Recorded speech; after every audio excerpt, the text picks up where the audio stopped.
días, estudiantes de octavo año.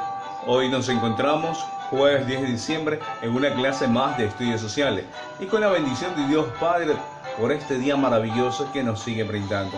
En el nombre del Padre, del Hijo y del Espíritu Santo. Amén.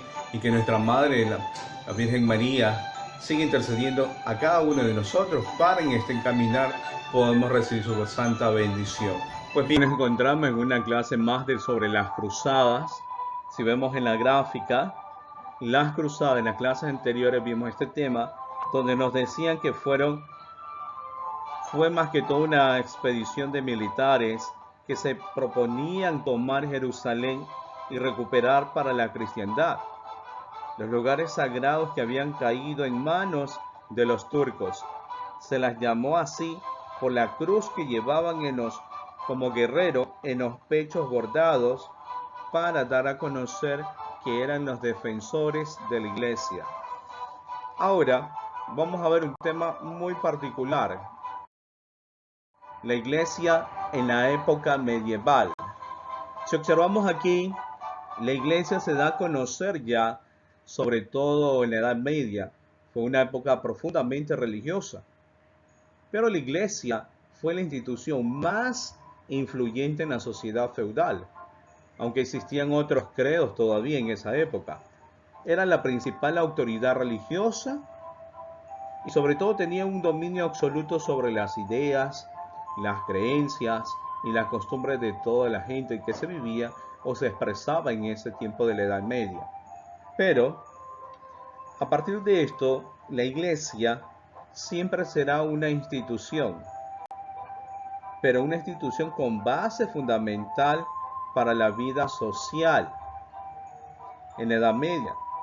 Esa es la iglesia hasta la actualidad, donde se marcó muchos ideales de vida, normas morales y leyes que todo un cristiano debería profesar en aquella época. Si observamos la gráfica de la iglesia en la parte superior, así eran las edificaciones y las construcciones de la iglesia, los monasterios, sobre todo en la época medieval, donde fue la gran transformación y sobre todo el auge de creer más y que la fe sea fortalecida. Ahora, había dos puntos de mayor influencia que tenía la iglesia: era la educación y la formación. ¿En qué consistía esto de la educación? Ya que la iglesia dijo, sobre todo, la educación en la Edad Media era convertirse en ese bastión en un lugar de enseñanza, pero en esa enseñanza que viva la fe. Mientras que la iglesia también tomó su rol como debería ejercer un gobierno, que al ver eso el gobierno le quitó la mayor parte, y por eso vemos la administración en los gobiernos que también la ejerce. Pero la iglesia fue la principal que comienza a organizar todo esto. ¿Qué organizó? Un registro civil para registrar los niños nacidos, para bautizarlos, para las familias que contraían matrimonio.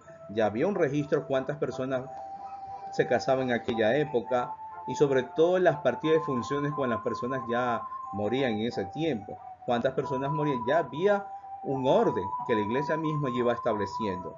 Incluso hasta crearon hasta hospitales, y hubo una buena atención, más que todo para los ancianos, los abuelos, y había una buena atención para ellos.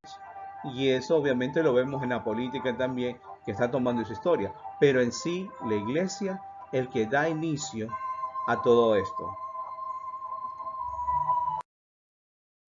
Ahora nos preguntamos, ¿quiénes son los caballeros? Usted me va a decir, los caballeros son las personas elegantes, las personas educadas, responsables. Pues sí, en esa época también existía, pero eran personas preparadas, eran personas con buena proyección, que iban más allá, sobre todo con un solo ideal: defender la iglesia. Si vemos en la gráfica superior, un guerrero sobre su caballo, y como dije anterior, en su pecho llevaba una cruz bordada. Eso significaba, y su bandera, defender la iglesia, defender la espiritualidad, en la cual contribuyó a ese crecimiento. Si vemos, observamos ahí también cómo se consagraban a los guerreros, a los caballeros en ese tiempo.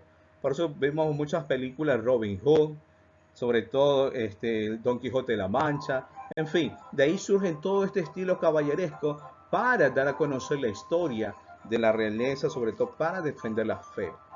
Recuerda que fue una fuerza de espiritualidad que contribuyó a humanizar sobre todo a los pueblos, sobre todo para que tengan un énfasis de fuerza y su aliento al servicio del bien. Por eso se les conocía como héroes a estos caballeros, de la cual protegía a los débiles y a los oprimidos. Y eso es lo que realmente fue marcando ya en la historia. Mientras que estos caballeros que crearon sobre todo la parte del código, un código de caballería. Entonces, ¿qué comprendían ese código? Creerás en todo cuanto enseña la Santa Madre Iglesia. Obviamente todo cristiano defender y creer. Por eso en la parte del segundo punto, proteger a la iglesia. Pero eso no significa la iglesia cuatro paredes, no. La iglesia es uno mismo, el templo es uno mismo. Y eso es lo que requiere cada uno también, defender su dignidad como cristiano. Y el otro, respetar a los débiles y a los oprimidos, que en ese tiempo sí ofendían a todo tiempo. Y el otro punto, amarás al país donde has nacido. Pero a veces nos sentimos con vergüenza de ser ecuatoriano. Solo me acuerdo que soy ecuatoriano cuando juega la selección. Ahí solo me acuerdo. Ahora, el otro punto es, como código, no mentirás. Y aquí hacemos mucha conciencia, cuántas veces hemos mentido para salvarnos o quedar bien. Y el último punto, harás el bien ante la injusticia. Mientras estoy viendo una injusticia y no hago nada. Entonces cada uno está de ser justo.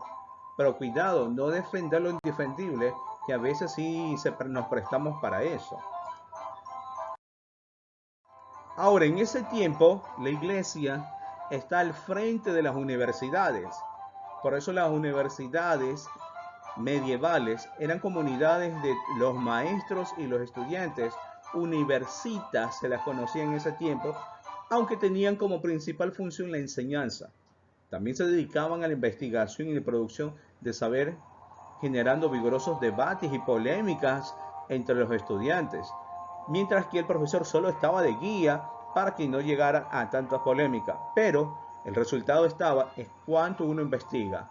Por eso acá en el punto, nacieron en la Edad Media como simples escuelas o conventos. Iban a estudiar los conventos a las catedrales en la época medieval. Pero hasta después ya que se construyen las grandes universidades, Oxford, más que todas desconocidas, se hicieron famosos por poseer algunos célebres intelectuales que atraen público para ser oídos. Se enseñaba oralmente ya que aún no existía un papel ni la imprenta, solo pergaminos. Ahí estaban todos a la escucha. Estas universidades se dividían en facultades. ¿Cuáles eran las facultades en ese tiempo? La teología, el derecho para ser abogado, filosofía, medicina. Pero usted me dice, profesor, pero esos tiempos, ¿y quién eran los decanes? Más que todo no eran decanos, sino más bien eran los prefectos de estudio. Y quienes estaban al frente de cada facultad eran los obispos.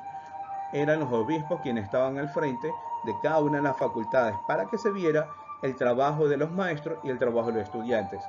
Entonces, la más famosa fue Oxford, Cambridge y la de París. Ahí están las tres universidades más reconocidas en la época medieval. Hasta ahora todavía existen esas edificaciones, hasta la actualidad. Ahora, ¿qué es la escolástica? En la parte superior puse algo muy llamativo: filosofía medieval, la escolástica, entre la fe y la razón. Entonces, la escolástica fue la corriente teológica o filosófica, sobre todo predominante en ese pensamiento medieval, tras las patrísticas de la antigüedad de la tardía, y se basa sobre la coordinación entre la fe y la razón. Las dos deben complementarse y las dos deben estar en función. Cuanto amas y tanto ama debe demostrarse en sus actos, en que en cualquier caso siempre supone una clara subordinación de la razón, de la fe. Por eso, si soy buena persona, tengo que practicarlo.